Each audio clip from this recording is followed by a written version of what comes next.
तो hello friends, स्वागत है आप सभी का यूपी की टॉप 20 न्यूज में। आइए जानते हैं उत्तर प्रदेश और देश दुनिया की कुछ खास खबरें। खबर आपके काम की, आपके फायदे की है, तो वीडियो में आप अंत तक बने रहिएगा क्योंकि हम आपके काम की खबर, आपके फायदे की खबर लेकर आते हैं। तो चलिए जान लेते हैं आज का ये पूरा अपडेट।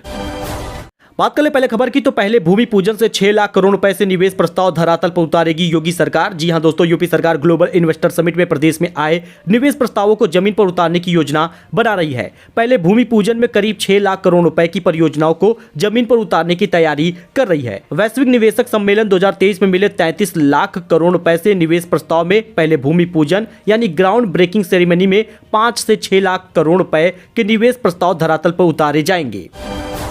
विश्व हिंदू परिषद के अंतर्राष्ट्रीय कार्यवाहक अध्यक्ष बोले, मुसलमानों की जनसंख्या बढ़ने से बिगड़ रहा है संतुलन। जी हां, विश्व हिंदू परिषद के अंतर्राष्ट्रीय कार्यवाहक अध्यक्ष आलोक कुमार ने कहा कि मुसलमानों की जनसंख्या बढ़ने से संतुलन बिगड़ रहा है। जानिए उन्होंने क्या क्या कहा है। दरअसल आपको बता दें, बागपत में बृहस्पतिवार को जौहड़ी की BP single indoor shooting range में आयोजित निशानेबाजी प्रतियोगिता का उद्घाटन करने के बाद आलोक कुमार पत्रकारों से बातचीत करते हुए दिखे। इस दौरान उन्होंने कहा कि जनसंख्या बढ़ने का एक कारण नहीं है, घुसपैठ व धर्मांतरण भी जनसंख्या वृद्धि का कारण है। किसी एक मजहब के लोगों में जल्दी शादी होना और अधिक बच्चे होना समाज के लिए बड़े खतरे का संकेत है।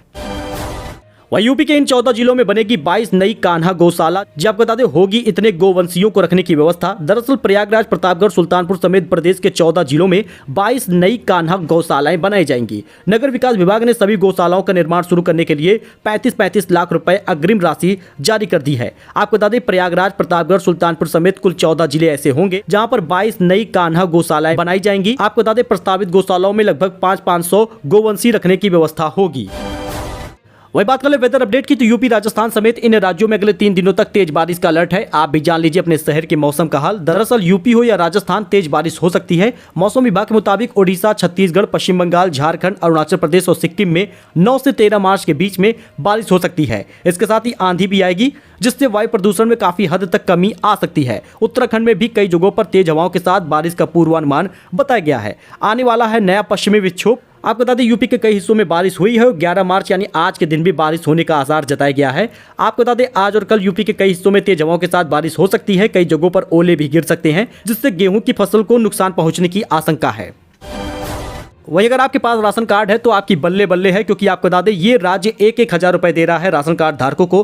केंद्र और राज्य सरकार तरह तरह की योजनाएं चलाती हैं राशन कार्ड धारकों के लिए, लेकिन अब राशन कार्ड रखने वालों के लिए आर्थिक सहायता भी मिलेगी। राशन कार्ड धारकों को फ्री में राशन के साथ 1000 रुपए की आर्थिक मदद दी जाएगी। जी दोस्तों, आपको बता दें, राशन कार्ड धारकों के लिए बड़ी खुशखबरी है, क्योंकि केंद्र और राज्य सरकार की तरफ से चलाई जाने वाली सुविधाओं में से एक नई सुविधा 1000 रुपए देने की है। आपको बता दें, महिला दिवस के मौके पर यह बड़ा ऐलान कर दिया गया है। जी दोस्तों, राज्य सरकार की तरफ से यह ऐलान किया गया है। तमिलनाडु मुख्यमंत्री ने किया है ये बड़ा ऐलान। आपको बता दें, तमिलनाडु मुख्यमंत्री ने ऐलान किया था कि महिला दिवस पर महिलाओं को 1000 रुपए की राशि उपलब्ध कराई जाएगी। तो महिला दिवस के मौके पर महिलाओं को बधाई देते हुए इसकी घोषणा कर दी गई है। 3 जून से दिए जाएंगे 1000 रुपए। सरकारी जानकारी के अनुसार ये 1000 रुपए की राशि महिला कार्ड धारकों को 3 जून से देना शुरू कर दिया जाएगा। वहीं पर हरियाणा सरकार भी दे रही है सुविधाएं। आपको बता दें, हरियाणा सरकार बीपीएल राशन कार्ड धारकों को और अंत्योदय कार्ड धारकों को 2-2 लीटर सरसों का तेल मुफ्त देने का ऐलान कर दिया है। साथ ही राज्य के लोगों को पहले 250 रुपए दिया जाता था आर्थिक मदद, अब 300 रुपए आर्थिक मदद दिया जाएगा।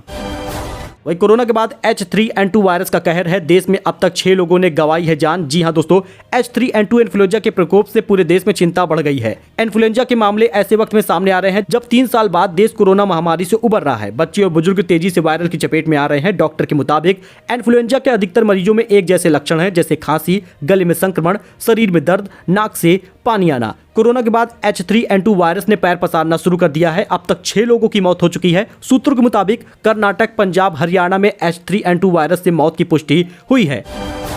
वहीं केरल में चिलचिलाती गर्मी ने तोड़े हैं सारे रिकॉर्ड। मार्च महीने में तापमान 54 डिग्री सेल्सियस के पार पहुंच गया है। आपको बता दें, बढ़ा हीट स्ट्रोक का खतरा। जी दोस्तों, मार्च महीने के अभी सिर्फ 10 दिन ही बीते हैं, लेकिन केरल में भीषण गर्मी का दौर शुरू हो चुका है। कुछ महीने पहले खूब सारी बारिश झेलने के बाद केरल में कुछ हिस्सों में टेम्परेचर 54 डिग्री सेल्सियस के रिकॉर्ड स्तर पर पार कर चुका है। इसके चलते लोगों को अभी से ही चिलचिलाती गर्मी का सामना करना पड़ रहा है। अच्छा, रमजान महीना कब से शुरू होगा? 29 दिन का होगा या 30 दिन का होगा? आइए जान लेते हैं पूरा अपडेट। दरअसल दोस्तों, रमजान का महीना कभी 29 का होता है तो कभी 30 का होता है। इस महीने मुस्लिम समुदाय के लोग रोजा रखते हैं। फिलहाल रोजा आखिर है कब? इस तारीख से शुरू हो सकता है रमजान का महीना। भारत में रमजान का महीना कब शुरू होगा, इस बात को लेकर लगातार लोग कमेंट करके पूछ रहे हैं। तो दरअसल इस्लामिक महीने की शुरुआत चांद देखने से होती है। दरअसल इस्लामिक कैलेंडर के मुताबिक रजब 7वां महीना और शाबान 8वां महीना होता है, और उसके बाद 9वां महीना रमजान कहलाता है। बता दें, शाबान कभी 28 28 का होता है, कभी 29 का होता है, कभी 30 दिन का होता है। अगर शाबान का महीना 29 दिन का होगा तो रमजान 23 मार्च को होगा, यानी अगर भारत में 22 मार्च को चांद दिखता है तो 23 मार्च को रमजान महीना शुरू हो जाएगा। और अगर 22 मार्च को चांद नहीं दिखता है तो 30 दिनों के महीने देखते हुए रमजान महीना 24 मार्च से शुरू हो जाएगा। वही दोस्तों एक ऐसा ट्रेलर आया है मूवी का जिसे आपको देखकर लॉकडाउन की याद आ जाएगी। जी दोस्तों आपको बता दें एक ट्रेलर है भीड़, जिसमें आपको बता दें तो लॉकडाउन के दौरान का पलायन का दर्दनाक मंजर आप देख सकते हैं। अनुभव सिन्हा के निर्देशन में बनी फिल्म भीड़ का ट्रेलर दमदार तरीके से आउट हो गया है। राजकुमार राव और भूमि पेडनेकर स्टारर इस मूवी के ट्रेलर में लॉकडाउन का दर्दनाक मंजर देखने को मिलता है। हालांकि अगर आपने अभी तक ट्रेलर नहीं देखा है तो जाके अभी देखिएगा, क्योंकि भीड़ ट्रेलर में लॉकडाउन की जैसी स्थिति दिखाई गई है। वहीं पर केंद्र सरकार का भी ऐलान है, बीएसएफ की भर्तियों में अग्निवीरों को 10% आरक्षण और ऊपरी आयु सीमा में छूट दी जाएगी। जब दोस्तों केंद्र सरकार ने भारतीय सेना में भर्ती की नई प्रक्रिया का अग्निपथ योजना के तहत शामिल हो रहे अग्निवीरों को होली का बड़ा तोहफा दिया है। केंद्र सरकार ने पूर्व अग्निवीरों के लिए बीएसएफ के भर्ती रिक्तियों में 10% आरक्षण देने का फैसला किया है। इसके साथ ही अग्निवीरों को ऊपरी आयु सीमा मानदंडों में भी छूट दी जाएगी। हालांकि ये इस बात पर निर्भर होगा कि अग्निवीर पहले बैच का हिस्सा है या बाद के बैचों का। गृह मंत्रालय ने 6 मार्च को इस संबंध में घोषणा आदेश को मंजूरी देते हुए एक अधिसूचना भी जारी कर दी है। वही दोस्तों भारती सिंह का बड़ा बयान सामने आया है। उन्होंने कही है कई बड़ी बात। आपको बता दें बॉडी शेमिंग को लेकर भारती ने कई बात कही है।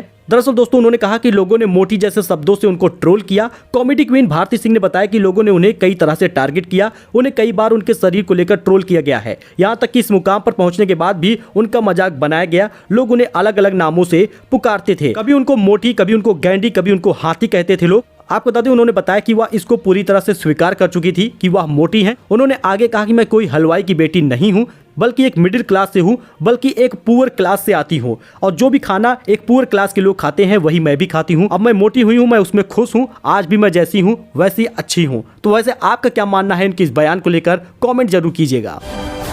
वहीं फिर जाम हो सकता है गाजीपुर बॉर्डर। 20 मार्च को दिल्ली कूच में क्या करेंगे किसान, जरा इस अपडेट को आप जान लीजिए। देश भर में किसान 20 मार्च को एक बार फिर से दिल्ली कूच करेंगे।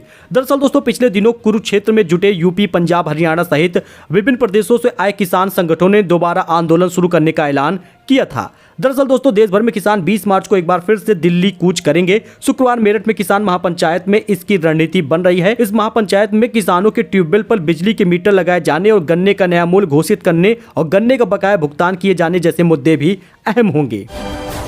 वहीं एक साल में तेजी से बढ़ गया है यूपीआई ट्रांजैक्शन। आरबीआई गवर्नर ने कहा कि डेली यूपीआई ट्रांजैक्शन 50% बढ़कर 36 करोड़ के पार पहुंचा है। रिजर्व बैंक ऑफ इंडिया यानी आरबीआई के गवर्नर शक्तिकांत दास ने सोमवार को बताया कि यूनिफाइड पेमेंट इंटरफेस यानी यूपीआई के जरिए पेमेंट पिछले एक साल में तेजी से बढ़ा है। डेली ट्रांजैक्शन भी 36 करोड़ को पार कर गया है, जो फरवरी 2022 के 24 करोड़ से 50% ज्यादा है। शक्तिकांत दास ने आरबीआई हेडक्वार्टर से डिजिटल पेमेंट अवेयरनेस की वीक का शुभारंभ करते हुए रिपोर्ट की बात की जानकारी दी है। अगर आपके पास भी पैन कार्ड और आधार कार्ड है तो जरा इस नियम को जान लीजिए, क्योंकि 31 मार्च से पहले आपको ये काम कर लेना है। अगर आपने 31 मार्च तक पैन को आधार से लिंक नहीं किया तो आपका बड़ा नुकसान होगा। अगर आप अभी तक पैन कार्ड को आधार से लिंक नहीं किए तो जल्द से जल्द कर ले। पैन कार्ड निष्क्रिय होने पर आप म्यूचुअल फंड, स्टॉक में निवेश नहीं कर पाएंगे। इसके साथ ही आपका बैंक अकाउंट खोलने में भी दिक्कत आ जाएगी। अगर आप अवैध पैन कार्ड यूज करते हैं तो इनकम टैक्स एक्ट 1961 की धारा 272B के तहत आपको पेनाल्टी के रूप में 10,000 रुपए का भुगतान करना पड़ सकता है। वही यूपी बीएड प्रवेश परीक्षा के लिए भी डेट बढ़ा दी गई है। अब आप 5 अप्रैल तक आवेदन कर पाएंगे। जानिए एग्जाम का क्या पैटर्न होने वाला है। बीएड में प्रवेश के लिए आवेदन की तारीख को बढ़ा दिया गया है। अब 5 अप्रैल तक इच्छुक अभ्यर्थी आवेदन कर सकते हैं। इससे पहले 3 मार्च तारीख तय की गई थी। बताया जा रहा है कि कम आवेदन होने के कारण आवेदन की तारीख को बढ़ा दिया गया है। अब उसके बाद विलंब शुल्क के साथ आवेदन की तिथि 10 अप्रैल तक निर्धारित है। बीएड प्रवेश परीक्षा 24 अप्रैल को आयोजित की जानी है। इस बार बीएड की संयुक्त प्रवेश परीक्षा आयोजित करने के लिए जिम्मेदारी बुंदेलखंड विश्वविद्यालय झांसी को दी गई है। सो दोस्तों ये कुछ अपडेट था जो आपके साथ शेयर किया गया है। आई होप आपको ये पसंद आया होगा। इसी जानकारी अपडेट के लिए आप हमारे साथ जुड़े, चैनल को सब्सक्राइब करें। मिलते हैं नए अपडेट में नई जानकारी के साथ। धन्यवाद।